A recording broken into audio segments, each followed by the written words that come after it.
Hey everybody, it's me, Rupert, one of the developers working at CodeLingo down in sunny Dunedin. And today I want to talk to you about a pretty little known niche tool called ChatGPT.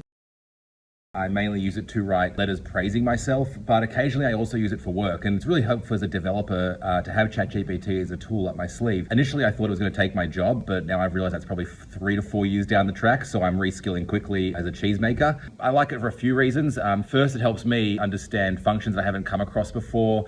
Sometimes the comments around them aren't quite clear enough, and so ChatGPT can do a really good job at bulking those out and providing a little bit more clarity, and it will do a pretty good job often. Not always right, but it can be pretty helpful. Another thing I like using it for is to help learn new things. So I recently used it when I was working in Kotlin, which is a language I was not familiar with and I was mildly terrified of as someone who mainly just learned JavaScript. And the way I used it in that regard was I would just ask it questions about unfamiliar areas of Kotlin or syntax or anything like that. So really helpful. But it's certainly not all of my workflow. I would never use it to write code. I just don't trust it in that respect. And the fact is we're often working with code bases that have been written by lots of people over a long period of time, where a lot of context is needed, which is often the case with industry code bases.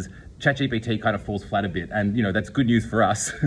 And a really helpful tool when it comes to navigating the complexity of code bases I've found is CodeLink, which actually happens to be something I'm working on at CodeLingo. So yeah, a little plug there. CodeLink just lets me get a snippet of code, make a code link, throw it in Slack, and send it to someone who's more familiar with a bit of code or a part of the code base than I am, and they can give me instantaneous feedback, which is very contextually sensitive. Knowing where to start can often be a big problem, especially for a junior developer like myself. So again, having that contextual information is super helpful. And I ask a colleague, hey, are you any familiarity with this area? And I'll say, yep, start here. And that's, again, super quick, super simple, and it gets me hooked into the process really quickly. Fundamentally, what we're doing at CodeLink is building tools to help developers experience awesome and streamlined collaboration and share context and knowledge with one another really, really quickly. And look, if that collaboration involves a bit of AI, go for it, I say. It only works out well.